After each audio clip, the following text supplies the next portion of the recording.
it's Tanya Gabrielle, Wealth Astronumerologist, and welcome to your Leo Lunar Eclipse Astronumerology forecast. Man, this is such a fantastic eclipse. I've been looking forward to it for a long time because it contains the pyramid of light. That is what I'm calling it. So I'm going to show you that in a moment. First, let's look at the numerology code. It takes place on February 11th in Greenwich, which is Universal Time, so London, at 12:32 a.m., right after midnight. And that means for the Americas, it takes place at 7:32 Eastern and 4:32 Pacific Time on February 10th. Now, 2017 is a 10 universal year of new beginnings. We're starting a whole new 9-year cycle this year. And so the 10th for the Americas triggers that new beginnings code. But the 11th for universal time, which is the one we're going to use because it's the time of the actual eclipse universally, that is double new beginnings, double one. And it's a gateway into the eternal moment. And what makes it so special is that the sun in Aquarius and the moon in Leo, making it a Leo lunar eclipse, they're at 22 degrees. And 22 is also a master number, just like 11 is. Double two, a double one. That makes it a very intense magnification of those numbers. That means the double new beginnings factor is activated, and for the 22, number 22, the relationship factor is magnified. So let me backtrack a little bit, because right before this lunar eclipse, Jupiter went retrograde in Libra. And Libra rules the relationship sector in astrology. So what's happening right now is you are discovering who you are, who you truly need to be in a healing, totally transparent relationship where nothing is compromised, where everything is on the table, and the integrity, truth, honesty, and respect for the other person is completely intact. So that's one of the major themes that we're all navigating while Jupiter is retrograding in Libra. We are looking within to how we present ourselves in an intimate relationship that allows us to be completely free and not tethered, not codependent, but interdependent. So that preceded the eclipse, and Jupiter is still at a standstill during the eclipse. It's like changing direction, so it's a very potent part of the eclipse. So then what we have is this 11 gateway that takes us into the eternal moment, so we can start fresh. But then when you look at the sacred geometry of the eclipse, you will be astounded, because like I said, it forms a geometric shape I've never seen before. I'm calling it the pyramid of light because there's so much involved. First of all, there is a grand fire trine between the sun in the moon in Leo, the moon in Leo, the Uranus in Aries, and Saturn in Sagittarius. And this is a very, very powerful fiery energy, especially because Mars just entered Aries, and Venus also is in Aries. So there's a really strong fiery energy that is really starting off your courage and your leadership qualities, putting them into total propulsion mode. And so you feel propelled to move forward and to act and to really, really manifest. This is a lot of good, very fortunate energy in this sacred geometry. So you're going to feel extremely inspired, also because Leo is the sign of inspiration and standing in your inner light.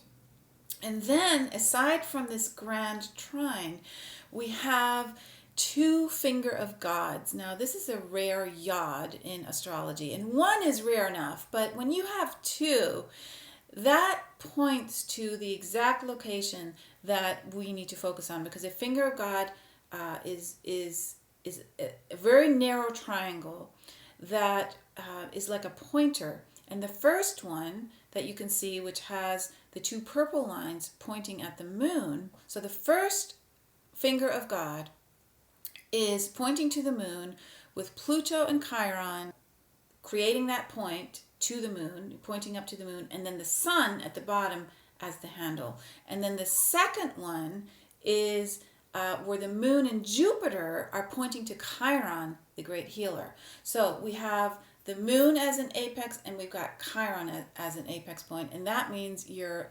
feelings, your sense of sensuality and connection and expressing yourself, your emotional heart center, which is the moon, is a very big part of this eclipse awakening. And then the other side is Chiron, the healer.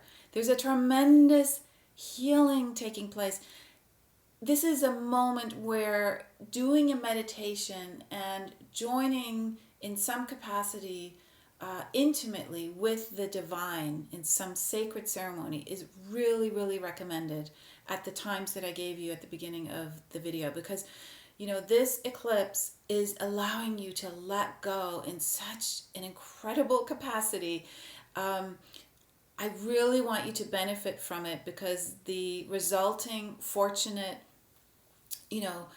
events that will happen as you embrace the beauty and the spiritual connection to the divine that this eclipse is activating is just out of this world. So eclipses are themselves out of this world. They're gateways to other dimensions as it is.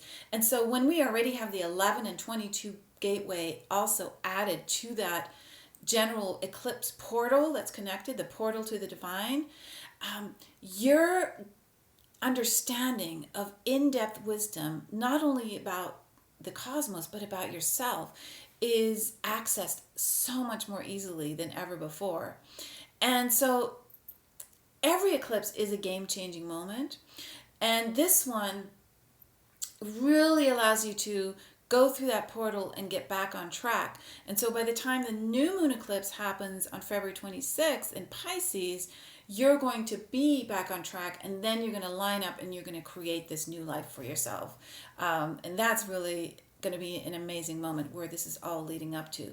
So in a full moon, in general, this is a full moon eclipse, you're going to feel very deeply because the moon is being balanced with the sun, and so your feelings have to be brought back into balance. So with Leo rules the heart in astrology. So with your feelings already being activated, you want to look at how you can feel playful, how you get energy in a fun way. This eclipse is asking you, what is it that allows me to feel heart-centered and playful and joyous and like a child? And am I feeling love as the ultimate experience in my life? Do I have the courage of Leo, the lion, to move my life into a place where I am feeling both compassionate and joy, fun and joy, right? So it's really a magical time of understanding, the mysteries of where your joy meter is located. What do you need to set it on to feel that sense of exploration and enjoyment, right? So then, like I said, Jupiter in Libra went retrograde on February 6th, and this was just right before the eclipse, and Jupiter represents joy as well.